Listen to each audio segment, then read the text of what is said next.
नमस्कार दोस्तों, स्वागत है आप सभी का हमारे हिंदी यूट्यूब चैनल हिंदी चर्चा विद गुंजन में।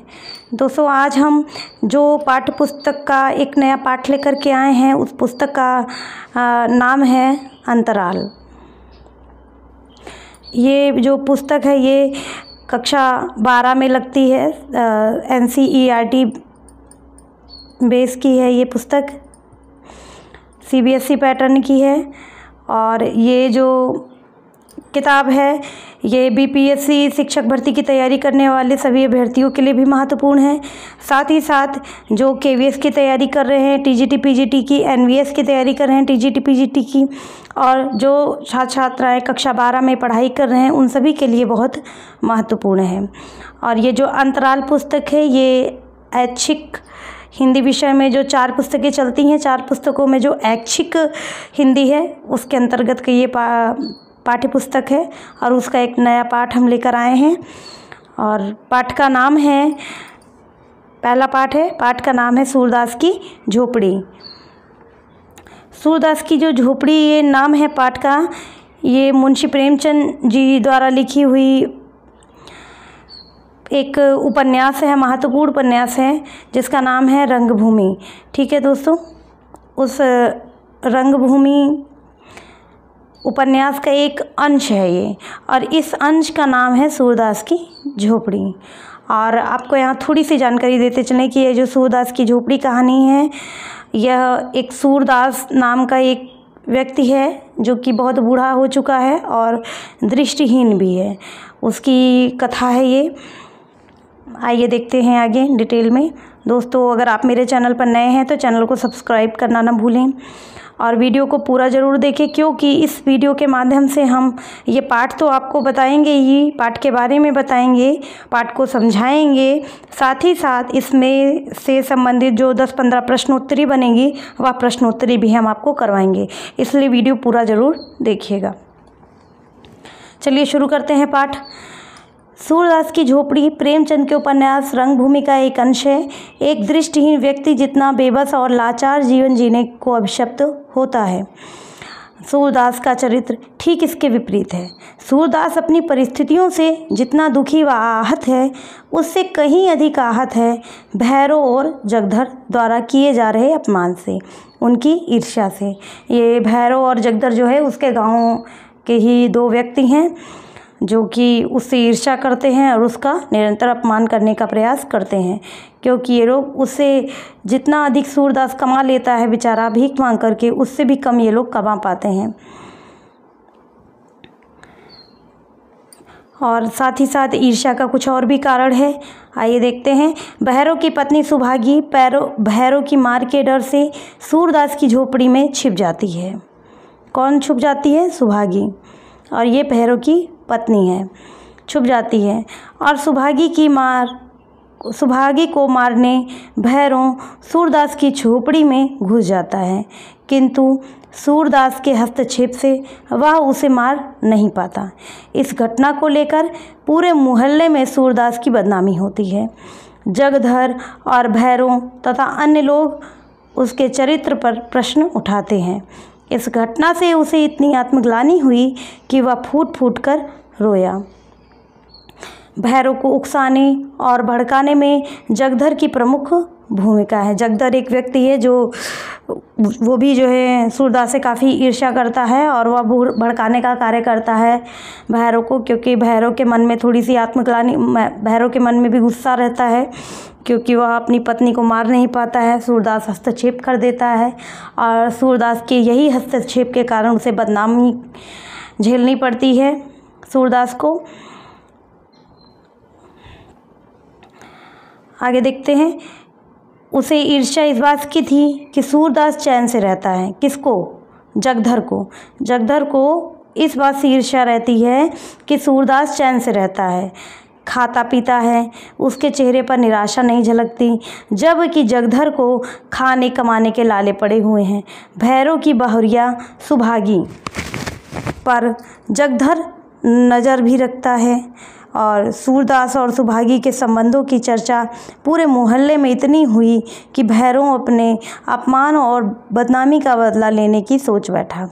उसने गांठ बांध ली कि जब तक सूर्य को रुलाएगा, तड़पाएगा नहीं, तब तक उसे चैन नहीं मिलेगा।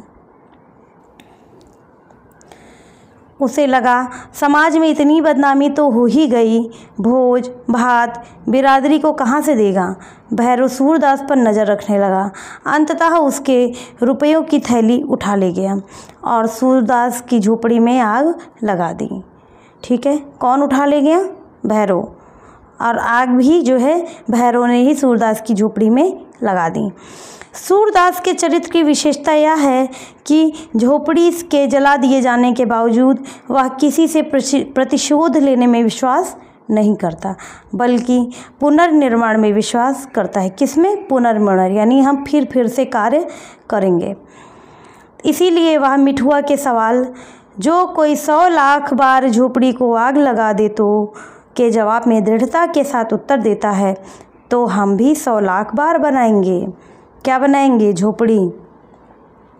आगे देखते हैं। अब आज पाठ ही हम, वो तो थोड़ा पाठ की भूमिका थी।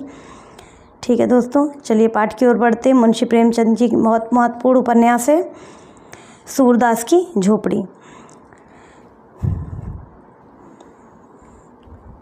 रात के 2 बजे होंगे कि अकस्मात सूरदास की झोपड़ी से ज्वाला उठी। लोग अपने अपने द्वारों पर सो रहे थे। निद्रावस्था में भी उपचेतना जागती रहती है। दम के दम सैकड़ों आदमी जमा हो गए। आसमान पर लाली छाई हुई थी। ज्वालाएं लपक लपक कर आकाश की ओर दौड़ने लगीं। कभी उनका आकार किसी मंदिर के स्वर्ण कलश सा हो जाता था, कभी वे वायु के झोंकों से कंपित होने लगती थीं, मानो जल के चांद का प्रतिबिंब है। आग बुझाने का प्रयत्न किया जा रहा है, पर झोपड़े की आग ईर्ष्या की आग की भांति कभी नहीं बुझती। कोई पानी ला रहा था तो कोई यूं ही शोर मचा रहा था, किंतु अधिकांश लोग चुपचाप खड़े नैराश्यपूर्ण दृष्टि से अग्निदाह को देख रहे थे कि मानो किसी मित्र की चिताग्नि है। और यहाँ पर जो एक आम स्वभाव मनुष्य का दिखाया गया है कि किस प्रकार अगर एक क्षेत्र है, एक समाज है, एक गांव है, उस गांव में किस प्रकार के लोग होते हैं। किसी की झोपड़ी में आग लग जाती है तो उस आग की लपटों का यहाँ पर दृश्य बताया गया है। साथ ही साथ लोगों का भी बताया गया है, उनकी मन स्थिति बताई गई है, किस प्रकार की मन स्थिति लोगों की है। आगे देखते हैं। सहसा सूरदास दौड़ा हुआ आया और चुपचाप ज्वाला के प्रकाश में खड़ा हो गया। बजरंगी ने पूछा, यह कैसी लगी सूरे? चूल्हे में तो आग नहीं छोड़ दी थी। सूरदास, झोपड़े में जाने का कोई रास्ता ही नहीं है। बजरंगी, अब तो अंदर बाहर सब एक हो गया है, दीवारें जल रही हैं, क्योंकि सूरदास देख भी नहीं पाते हैं। सूरदास, किसी तरह नहीं जा सकता। बजरंगी, कैसे जाओगे? देखते नहीं हो यहाँ तक लपटें आ रही हैं। जगधर, सूर्य क्या चूल्हा ठंडा नहीं किया था? नायक राम, चूल्हा ठंडा किया होता तो दुश्मनों का कलेजा कैसे ठंडा होता? जगधर, पंडा जी, मेरा लड़का काम ना आए, अगर मुझे कुछ भी मालूम हो तुम मुझ पर नाहक सुबह करते हो। नायक राम, मैं जानता हूँ जिसने लगाई है, बिगाड़ न दूँ तो कहना। ठाकुर दिन, तुम क्या बिगाड़ोगे? भगवान आप ही बिगाड़ देंगे। इसी तरह जब मेरे घर में चोरी हुई थी तो सब स्वाहा हो गया था। लोग आपस में बातें कर रहे हैं, एक दूसरे से शिकवा शिकायत शक की नज़र से देख रहे हैं। जगधर, जिसके मन में इतनी खुटाई हो भगवान उसका सत्यानाश करे। सूरदास, अब तो लपट नहीं आती। बजरंगी, हाँ, फूस जल गया, अब धरन जल रही है। सूरदास, अब तो अंदर जा सकता हूँ। नायक राम, अंदर तो जा सकते हो पर बाहर नहीं निकल सकते। अब चलो आराम से सो रहो, जो होना था हो गया, पछताने से क्या होगा। सूरदास, हाँ, सो रहूँगा, जल्दी क्या है। थोड़ी देर में रही सही आग भी बुझ गई। कुशल यह हुई कि और किसी के घर में आग ना लगी, नहीं तो आगे लपटते लपटते कई कई घर में आग लग जाए, ऐसा कोई दृश्य यहाँ पर नहीं है। सब लोग इस दुर्घटना पर आलोचनाएं करते हुए विदा हो गए। सन्नाटा छा गया, किंतु सूरदास अब भी वहीं बैठा हुआ था। उसे झोपड़ी के जल जाने का दुख न था, बर्तन आदि के जल जाने का भी दुख न था। दुख था उस पोटली का जो उसकी उम्र भर की कमाई थी, जो उसके जीवन की सारी आशाओं का आधार थी, जो उसकी सारी यातनाओं और रचनाओं का निष्कर्ष थी। इस छोटी सी पोटली में उसका, उसके पितरों का और उसके नामलेवा का उद्धार संचित था। नामलेवा यानी उसके पुत्र। यही उसके लोक परलोक, उसकी दीन दुनिया का आशा दीपक थी। उसने सोचा, पोटली के साथ रुपए थोड़े ही जल गए होंगे, अगर रुपए पिघल भी गए होंगे तो चांदी कहाँ जाएगी। क्या जानता था कि आज यह विपत्ति आने वाली है, नहीं तो यही न सोता। पहले तो कोई झोपड़ी के पास आता ही न, और अगर आग लगाता भी तो पोटली पहले ही निकाल लेता। सच तो यूँ है कि मुझे यहाँ रुपए रखने ही नहीं चाहिए थे, पर रखता कहाँ। मोहल्ले में ऐसा कौन है जिसे रखने को देता। हाय, पूरे 500 रुपये थे, कुछ पैसे ऊपर हो गए थे। क्या इसी दिन के लिए पैसे पैसे बटोर रहा था।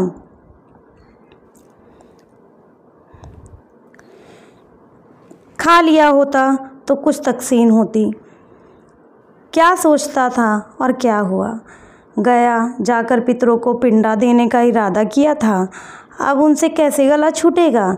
सोचता था कहीं मिठुआ की सगाई ठहर जाए तो शादी कर डालूं, बहू घर में आ जाए तो एक रोटी खाने को मिले। अपने हाथों से ठोक ठोक कर खाते हुए जुग बीत गया। बड़ी भूल हुई। चाहिए था कि जैसे जैसे हाथ में रुपए आते एक एक काम पूरा करता जाता। बहुत पाँव फैलाने का यही फल है। उस समय तक रात ठंडी हो चुकी थी। सूरदास अटकल के द्वार की ओर झोपड़े में घुसा, पर 2-3 पग के बाद एकाएक पाँव भूबल में पड़ गया। ऊपर राख थी लेकिन नीचे आग। तुरंत पाँव नीचे खींच लिया और अपनी लकड़ी से राख को उलटने पलटने लगा, जिससे नीचे की आग भी जल्द राख हो जाए। आधे घंटे में उसने सारी राख नीचे से ऊपर कर दी और तब फिर डरते डरते राख में पैर रखा। राख गर्म फिर थी पर असह न थी। उसने उसी जगह की सीध में राख को टटोलना शुरू किया जहाँ छप्पर में पोटली रखी थी। उसका दिल धड़क रहा था। उसे विश्वास था कि रुपए मिले या ना मिले, पर चांदी तो कहाँ गई ही नहीं। सहसा वह उछल पड़ा। कोई भारी चीज़ हाथ लगी, उठा लिया, पर टटोल कर देखा तो मालूम हुआ ईंट का टुकड़ा है। फिर टटोलने लगा जैसे कोई आदमी पानी में मछलियाँ टटोले। कोई चीज़ हाथ न लगी। तब तो उसने नैराश की उतावली और अधीरता के साथ सारी राख छान डाली। एक एक मुट्ठी राख हाथ में लेकर देखी। लोटा मिला, तवा मिला, किंतु पोटली ना मिली। उसका वह पैर जो अब तक सीढ़ी पर था फिसल गया और अब वह अथाह गहराई में जा पड़ा। उसके मुंह से सहसा एक चीख निकल आई। वह वहीं राख पर बैठ गया और बिलख बिलख रोने लगा। यह फूस की राख न थी, उसकी अभिलाषाओं की राख थी। अपनी बेबसी का इतना दुख उसे कभी न हुआ था। तड़का हो गया। तड़का मतलब सुबह की तड़के हो गई। सूरदास अब राख के ढेर को बटोर कर एक जगह कर रहा था। आशा से ज़्यादा दीर्घजीवी और कोई वस्तु नहीं होती। उसी समय जगधर आकर बोला, सूर्य सच कहना, मुझे तुम्हें मुझ पर तो शुबा नहीं है। शुबा मतलब शक। सूर्य को शुबा तो था, पर उसने इसे छिपा कर कहा, तुम्हारे ऊपर क्यों शुबा करूँगा, तुमसे मेरी कौन सी अदावत थी। जगधर, मोहल्ले वाले तुम्हें भड़काएंगे, पर मैं भगवान से कहता हूँ मैं इस बारे में कुछ नहीं जानता, आग लगने के बारे में। सूरदास, अब तो जो कुछ होना था हो चुका, कौन जाने किसी ने लगा दी या किसी की चिलम से उड़कर लग गई, या भी तो हो सकता है कि चूल्हे में आग रह गई हो, बिना जाने पूछे किस पर सुबह करूं। जगधर, इसी से तुम्हें चिता दिया, कहीं सुबह में मैं भी न मारा जाऊं। सूरदास, तुम्हारी तरफ से मेरा दिल साफ है। जगधर को भैरव की बातों से अब यह विश्वास हो गया कि यह उसी की शरारत है। उसने सूरदास को रुलाने की बात कही थी, उस धमकी को इस तरह पूरा किया। वह वहाँ से सीधे भैरव के पास गया। वह चुपचाप बैठा नारियल का हुक्का पी रहा था, पर मुख से चिंता और घबराहट झलक रही थी। जगधर को देखते ही बोला, कुछ सुना? लोग क्या बातचीत कर रहे हैं? जगधर, सब लोग तुम्हारे ऊपर सुबह करते हैं। नायक राम की धमकी तो तुमने अपने कानों से सुनी। भैरव, यहाँ ऐसी धमकियों की परवाह नहीं है, सबूत क्या है कि मैंने आग लगाई। जगधर, सच कहो, तुम्ही ने लगाई। भैरव, हाँ, चुपके से एक दिया सलाई लगा दी। जगधर, मैं कुछ पहले ही समझ गया था, पर यह तुमने बुरा किया।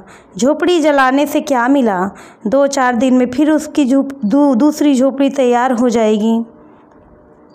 भैरव, कुछ हो, दिल की आग तो ठंडी हो गई, यह देखो।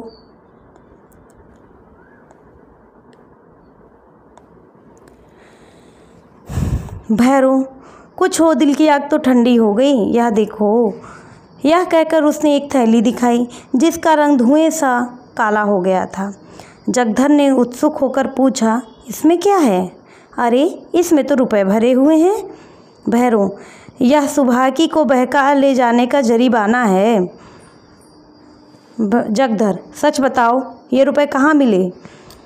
भैरव, उसी झोपड़ी में बड़े जतन से धरन की आड़ में रखे हुए थे। पाजी रोज राहगीरों को ठग ठग पैसे लेकर आता था और इसी थैली में रखता था। मैंने गिने हैं, 500 से ऊपर हैं।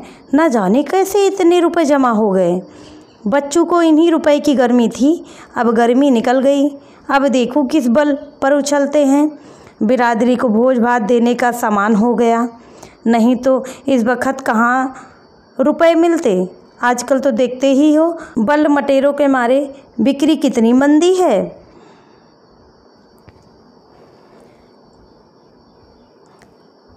जगधर, मेरी तो सलाह है कि रुपए उसे लौटा दो, बड़ी मशक्क़त की कमाई है, हजम ना होगी। जगधर दिल का खोटा आदमी नहीं था, इस समय उसने यह सलाह उसे नेकियत से नहीं, हसद से दी थी। उसे यह आशय था कि भैरव के साथ इतने रुपए लग जाएं। भैरव आधे रुपए उसे देता तो शायद उसे तस्कीन हो जाती, पर भैरव से यह आशा न की जा सकती थी। बेपरवाही से बोला, मुझे अच्छी तरह हजम हो जाएगी, हाथ में आए हुए रुपए को नहीं लौटा सकता। उसने तो भीख मांग कर ही जमा किए हैं, गेहूँ तो नहीं तौला था। जगधर, पुलिस सब खा जाएगी। भैरव, सूर्य पुलिस में न जाएगा, रो धोकर चुप हो जाएगा। जगधर, गरीब की हाय बड़ी जानलेवा होती है। भैरव, वह गरीब है, अंधा होने से भी गरीब हो गया। जो आदमी दूसरों की औरतों पर डोरे डाले, जिसके पास सैकड़ों रुपए जमा हो, जो दूसरों को रुपए उधार देता हो, वह गरीब है। गरीब जो कहो तो हम तुम हैं, घर में ढूंढ आओ, 1 रुपया न मिलेगा। ऐसे पापियों को गरीब नहीं कहते।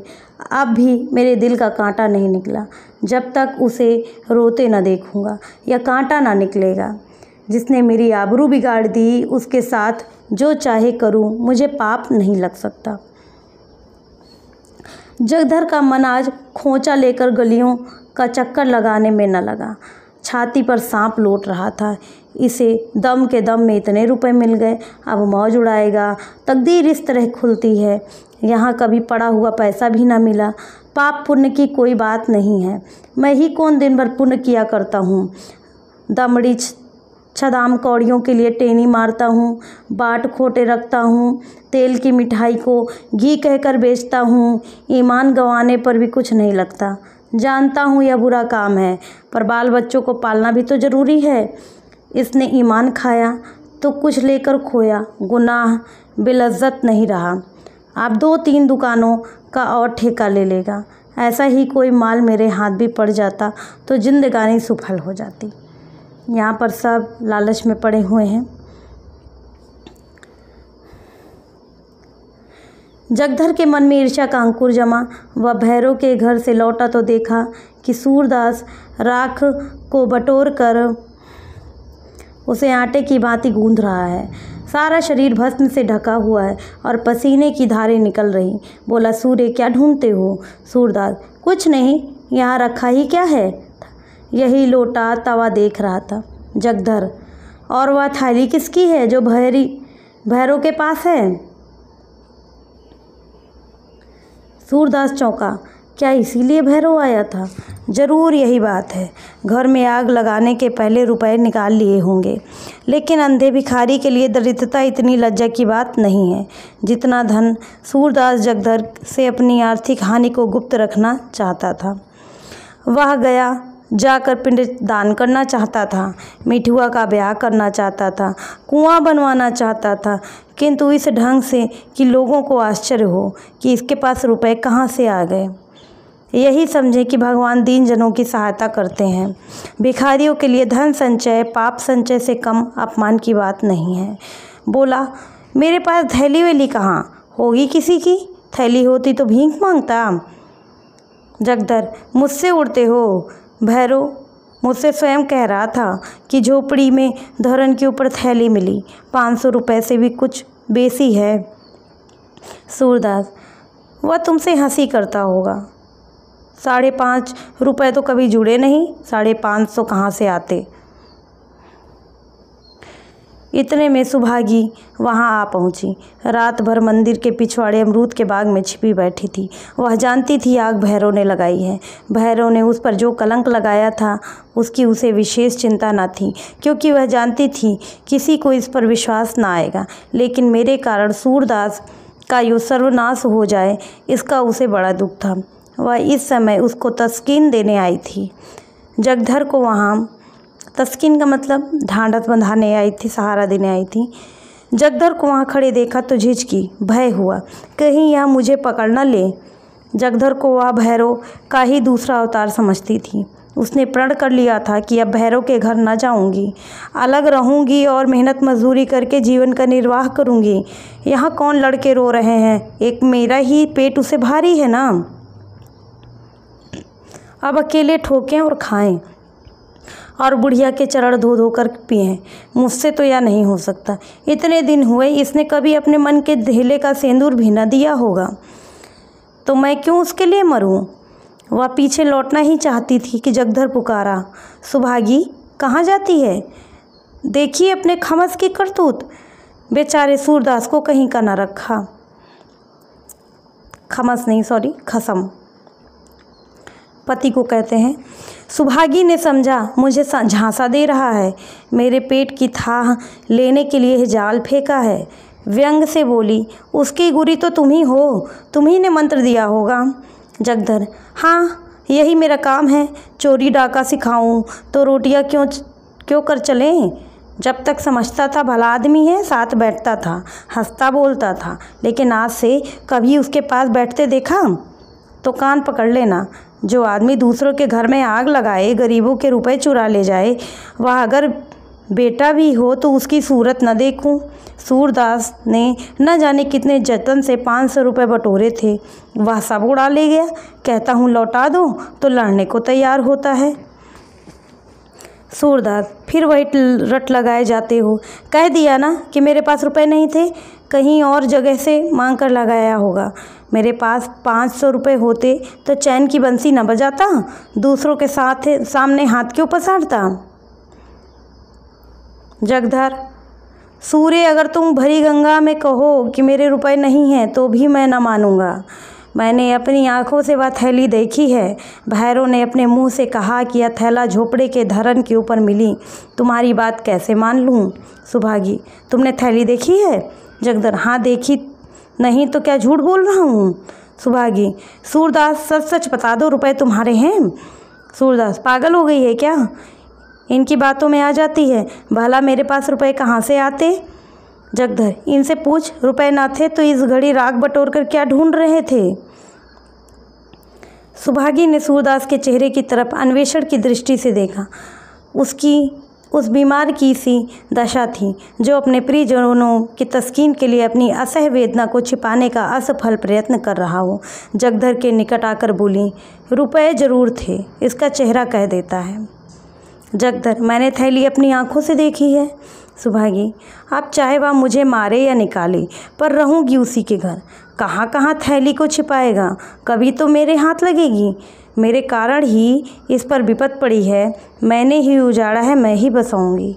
जब तक इसके रुपए न दिला दूंगी मुझे चैन न आएगी।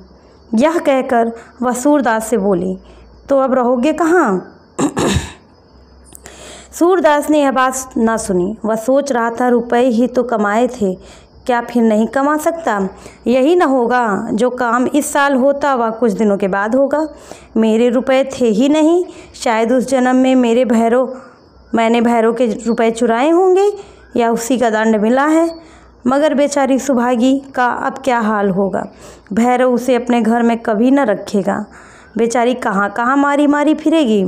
यह कलंक भी मेरे सिर लगना था, कहीं का ना हुआ। धन गया, घर गया, आबरू गई, ज़मीन बच रही है, यह भी न जाने जाएगी या बचेगी। अंधापन ही क्या थोड़ी विपत थी कि नित ही एक ना एक चपत पड़ती रहती है। जिसके जी में आता है चार खोटी खरी सुना देता है। इस दुखजनक विचारों से मर्माहत होकर वह रोने लगा। सुभागी जगधर के साथ भैरव के घर की ओर चली जा रही थी और यहाँ सूरदास अकेला बैठा रो रहा था। सहसा चौंक पड़ा। किसी ओर से आवाज़ आई, तुम खेल में रोते हो। मिठुआ घीसू के घर से रोता चला आ रहा था। शायद घीसू ने मारा था। इस पर घीसू उसे चिढ़ा रहा था। खेल में रोते हो। सूरदास कहाँ तो नैराश्य, ग्लानि, चिंता और झोंक के अपार जल में गोते खा रहा था, कहाँ यह चेतावनी सुनते ही उसे ऐसा मालूम हुआ किसी ने उसका हाथ पकड़कर किनारे पर खड़ा कर दिया। वाह, मैं तो खेल में रोता हूँ, कितनी बुरी बात है। लड़के भी खेल में रोना बहुत बुरा समझते हैं, रोने वाले को चिढ़ाते हैं, और मैं खेल में रोता हूँ। सच्चे खिलाड़ी कभी रोते नहीं, बाजी पर बाजी हारते हैं। सूरदास कहाँ तो नैराश्य, ग्लानि, चिंता और क्षोभ के अपार जल में गोते खा रहा था, कहाँ यह चेतावनी सुनते ही उसे ऐसा मालूम हुआ किसी ने उसका हाथ पकड़ किनारे पर खड़ा कर दिया। वाह, मैं तो खेल में रोता हूँ, कितनी बुरी बात है। लड़के भी खेल में रोना बुरा समझते हैं, रोने वाले को चिढ़ाते हैं, और खेल में रोता हूँ, और मैं खेल में रोता हूँ। सच्चे खिलाड़ी कभी रोते नहीं, बाजी पर बाजी हारते हैं, चोट पर चोट खाते हैं, धक्के पर धक्के सहते हैं, पर मैदान में डटे रहते हैं। उनकी त्योरियों पर बल नहीं पड़ते, हिम्मत उनका साथ नहीं छोड़ती, दिल पर मालिन्य के छींटे नहीं आते, न किसी से जलते हैं, न चिढ़ते हैं। खेल में रोना कैसा? खेल हंसने के लिए है, दिल बहलाने के लिए है, रोने के लिए नहीं। सूरदास उठ खड़ा हुआ और विजय गर्व की तरंग से राख के ढेर को दोनों हाथों से उड़ाने लगा। आवेग में हम उद्दिष्ट स्थान से आगे निकल आते हैं। वह संयम कहाँ है जो शत्रु पर विजय पाने के बाद तलवार को म्यान में कर ले।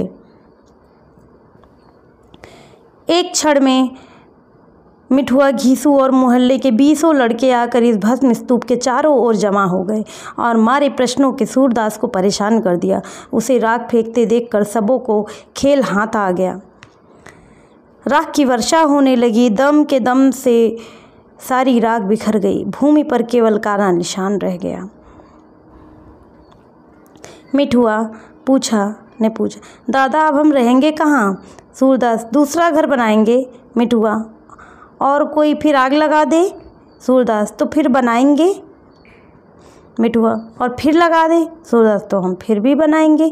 मिठुआ तो कोई 1000 बार लगा दे? सूरदास तो हम 1000 बार बनाएंगे। बालकों को संख्याओं से विशेष रुचि होती है, मिठुआ ने पूछा। और जो कोई 100 लाख बार लगा दे? सूरदास ने उसे बालोचित सरलता से उत्तर दिया, तो हम भी 100 लाख बार बनाएंगे।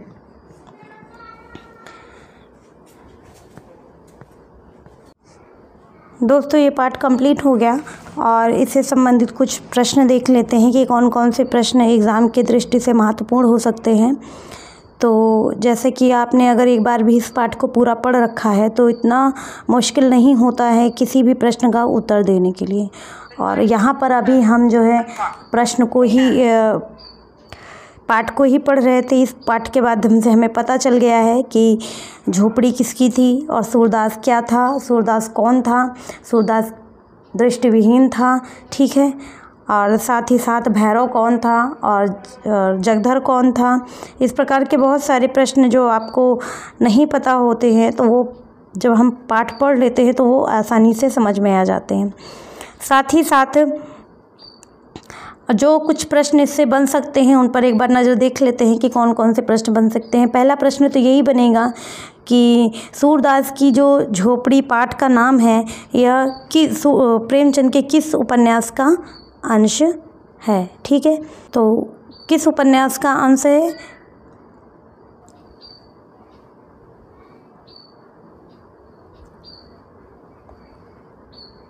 तो यहाँ पर उत्तर हो जाएगा कि रंगभूमि, ठीक है। रंगभूमि नामक एक उपन्यास था प्रेमचंद जी का, उसका एक अंश मात्र है। फिर पाठ के लेखक का नाम पूछा जाएगा, तो पाठ के लेखक का नाम भी प्रेमचंद है। ये आपको ध्यान में रखना होगा कि पाठ के लेखक का क्या नाम है। साथ ही साथ इस पाठ का जो प्रमुख पात्र है उसका क्या नाम है? तो प्रमुख पात्र का नाम जो है वो है सूरदास, ठीक है। सूरदास प्रमुख पात्र हैं। साथ ही साथ अन्य पात्रों के नाम भी कई बार पूछ लेते हैं और अन्य पात्रों के नाम में भैरव हो गया, ठीक है, जगधर हो गया और साथ ही साथ सुभागी भी इस पाठ का महत्वपूर्ण हिस्सा रही है, वो हो जाएंगी। एक प्रश्न ये बन जाता है। अगला प्रश्न अगर हम बात करते हैं तो प्रश्न ये बनता है कि प्रस्तुत पाठ में या सूरदास की झोपड़ी में किसकी झोपड़ी में आग लगी, ठीक है, किसकी झोपड़ी में आग लगी? तो उसका उत्तर यही हो जाएगा कि सूरदास की झोपड़ी में ना, उत्तर इसका है सूरदास की झोपड़ी में आग लगी। फिर एक प्रश्न बनता है कि झोपड़ी में आग किसने लगाई? झोपड़ी में आग किसने लगाई? तो इसका उत्तर है, आप लोगों ने अगर अभी पूरा पाठ सुना देखा तो इसका उत्तर हो जाएगा कि भैरव ने जो है झोपड़ी में आग लगाई थी। उसके बाद साथ ही साथ प्रश्न बन जाएगा कि सुभागी कौन थी, ठीक है। तो सुभागी जो है भैरव की पत्नी, सुभागी भैरव की पत्नी थी।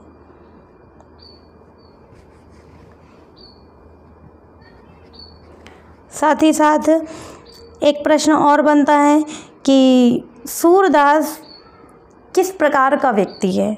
तो जब हम लोग अंतिम पंक्ति पढ़ते हैं लास्ट में तो उससे ये हमें पता चलता है कि सूरदास जो है दृढ़ एवं महत्वाकांक्षी व्यक्ति है, ठीक है, दृढ़ एवं महत्वाकांक्षी व्यक्ति है। एक प्रश्न बनता है कि रुपयों की थैली किसकी थी? तो इसका जो उत्तर बनेगा वो ये बनेगा कि रुपयों की जो थैली थी वो सूरदास की थी। ठीक है, सूरदास जी की थी रुपए की थैली। थैली किसने चुराई थी, ये भी है ना कि थैली किसने चुराई। तो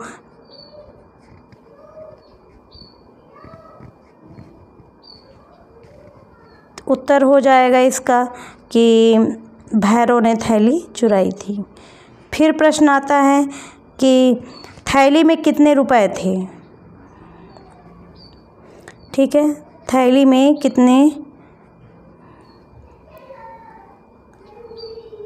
कितने रुपए थे। तो उत्तर इसका हो जाएगा कि 500